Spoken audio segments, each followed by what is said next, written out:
Perang melawan virus corona masih berlanjut. Sampai video ini dibuat, jumlahnya udah naik sampai segini banyaknya.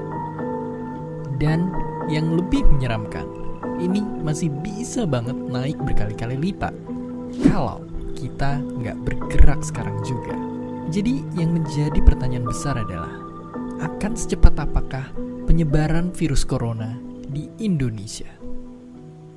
Kita mesti tanggap, Gubernur Jakarta udah ngelakuin simulasi yang nunjukin bahwa kalau kita nggak bertindak dalam 2 minggu ke depan akan ada 6.000 kasus hanya di Jakarta sendiri. Bayangkan itu baru Jakarta, belum se-Indonesia. Jangan sampai kita kayak negara lain yang juga sekarang kewalahan ngadepin pandemi ini. Jadi dalam keadaan kayak gini, apa yang mesti kita lakukan?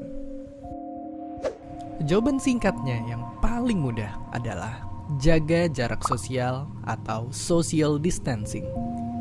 Ya, karena data nunjukin dengan ngelakuin jaga jarak dan diam di rumah, penularannya kita lihat bisa turun sangat drastis. Jadi, buat kalian yang punya gejala flu, penting banget untuk ngebatasin aktivitas dan nggak keluar rumah biar nggak nularin orang lain. Tapi nggak cuma buat kalian yang sakit, kalian yang sehat pun perlu banget ngebatasin segala aktivitas di luar sekarang juga. Oke, mungkin itu semua kita udah tahu. Tapi pertanyaannya, kenapa ini sebegitu pentingnya dan efektif?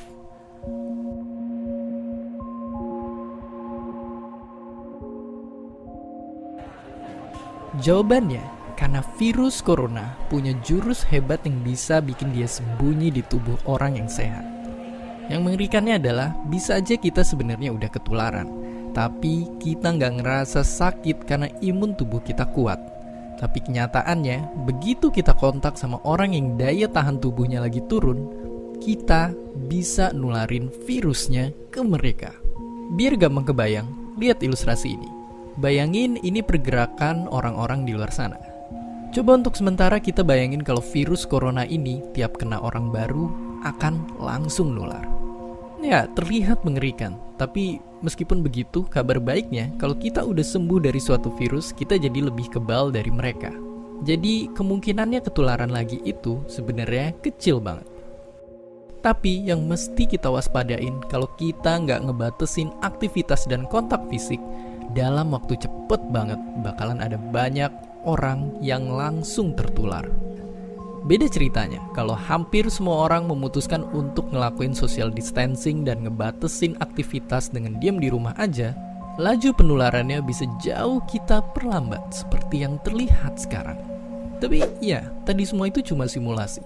Aslinya, virus corona bisa nyebabin jatuhnya korban jiwa. Banyak orang yang mungkin bukannya sembuh, malah meninggal. Jangan sampai kita terlambat dan bikin banyak orang terdampar di UGD tanpa dapat pelayanan atau fasilitas karena jumlahnya terbatas.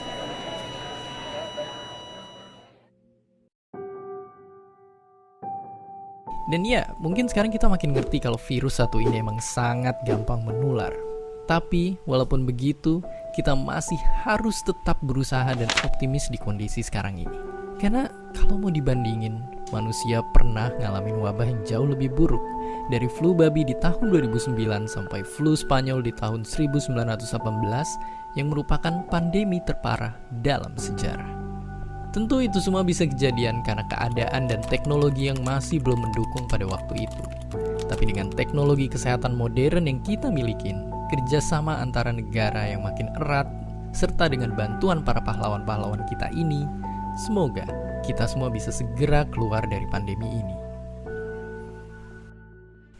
Saat semua orang bertanya apa yang mesti kita lakukan, yang perlu kita ingat, tetaplah menjadi baik di saat krisis sekalipun.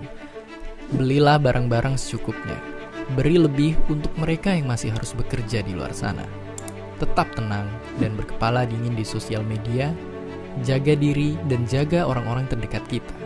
Dan jangan lupa berikan apresiasi sebesar-besarnya kepada mereka.